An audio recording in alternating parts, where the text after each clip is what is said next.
नमस्कार, मैं शैलेंद्र। अरविंद केजरीवाल दिल्ली मुख्यमंत्री, जो दिल्ली शराब नीति घोटाले के आरोपी के तौर पर ईडी द्वारा उन्हें गिरफ्तार कर लिया गया था। सुप्रीम कोर्ट से अंतरिम जमानत मिलने के बाद वो रिहा हुए हैं और रिहा होने के दूसरे दिन कार्यकर्ताओं और जन रैली को संबोधित करते हुए उन्होंने कहा कि पीएम नरेंद्र मोदी इस बार अमित शाह को प्रधानमंत्री बनाने के लिए वोट मांग रहे हैं। उन्होंने कहा कि अमित शाह के पीएम बनने की राह में केवल आदित्यनाथ जोगी ही काटा है। भाजपा की सरकार बनने पर हटा दिए जाएंगे यूपी के सीएम यानी योगी आदित्यनाथ को। दिल्ली के मुख्यमंत्री अरविंद केजरीवाल लखनऊ में समाजवादी पार्टी प्रमुख अखिलेश यादव के साथ संयुक्त प्रेस कॉन्फ्रेंस में बीजेपी पर जमकर हमला बोला। केजरीवाल ने दावा किया कि अगर बीजेपी की जीत होगी तो योगी आदित्यनाथ को सीएम पद से हटा दिया जाएगा। इससे पहले बुधवार को कांग्रेस अध्यक्ष मल्लिकार्जुन खड़गे ने भी लखनऊ में सपा अध्यक्ष अखिलेश यादव के साथ संयुक्त प्रेस कॉन्फ्रेंस की थी।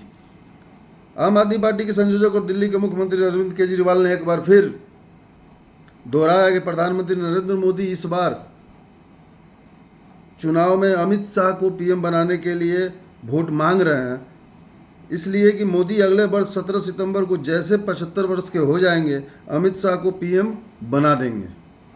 चुनाव जीतने के बाद 2 से 3 महीने में यूपी के मुख्यमंत्री योगी आदित्यनाथ को हटा दिया जाएगा। अमित शाह के पीएम बनने की राह में अब केवल जोगी ही एक कांटा बचे हुए हैं। समाजवादी पार्टी प्रदेश अध्यक्ष मुख्यालय में सपा अध्यक्ष अखिलेश यादव के साथ प्रेस कॉन्फ्रेंस में केजरीवाल ने कहा कि अमित शाह को पीएम बनाने के लिए मोदी पिछले 1.5 से 2 वर्ष से लगे हुए हैं। मोदी ने पहले ही शिवराज सिंह चौहान, वसुंधरा राजे सिंधिया, देवेंद्र फडणवीस, रमन सिंह व मनोहर लाल खट्टर को हटा दिया है। अब जोगी ही उनकी राह में आखिरी कांटा बचे हैं, केजरीवाल साहब ने कहा। केजरीवाल ने यह भी कहा कि जोगी को हटाए जाने के मामले में भाजपा के किसी भी नेता ने पिछले 4 दिनों से कोई भी जवाब नहीं दिया है। इससे साफ है कि चुनाव बाद भाजपा जोगी को मुख्यमंत्री पद से हटा देगी। उन्होंने यह भी कहा कि केंद्र में भाजपा की सरकार बनी तो संविधान खत्म कर SC, ST और OBC का आरक्षण समाप्त कर दिया जाएगा। उन्होंने विपक्षी गठबंधन इंडिया ने प्रत्याशियों की को वोट उन्होंने विपक्षी गठबंधन इंडिया को और इंडिया के प्रत्याशियों को वोट देने की अपील की, इंडिया गठबंधन के प्रत्याशियों को। वहीं सपा अध्यक्ष अखिलेश यादव ने कहा कि 4 चरणों के चुनाव के बाद भाजपा चारों खाने चित हो गई है। 400 पार का नारा लगाने वाले का देश लगाने वालों को देश की 140 करोड़ जनता 140 सीट के लिए भी तरसा देगी, ये अखिलेश यादव ने कहा। उन्होंने कहा कि रोटी कपड़ा और मकान की लड़ाई तो हम लड़ेंगे, इससे पहले हमें बाबा साहब डॉक्टर भीमराव अंबेडकर के संविधान को भी बचाना है। स्वाति मालीवाल पर केजरीवाल ने चुप्पी साध ली। आपकी राज्यसभा सदस्य और दिल्ली महिला आयोग की पूर्व अध्यक्ष स्वाति मालीवाल के बारे में जब केजरीवाल से पूछा गया तो उन्होंने चुप्पी साध ली।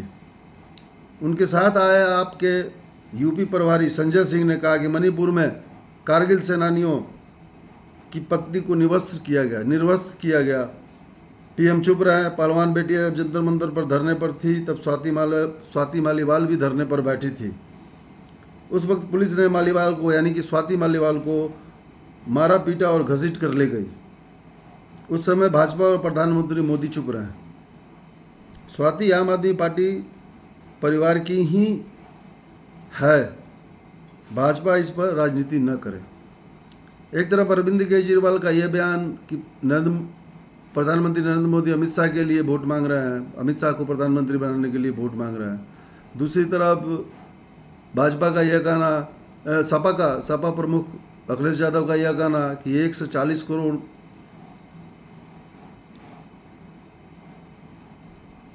जनता 140 सीट भी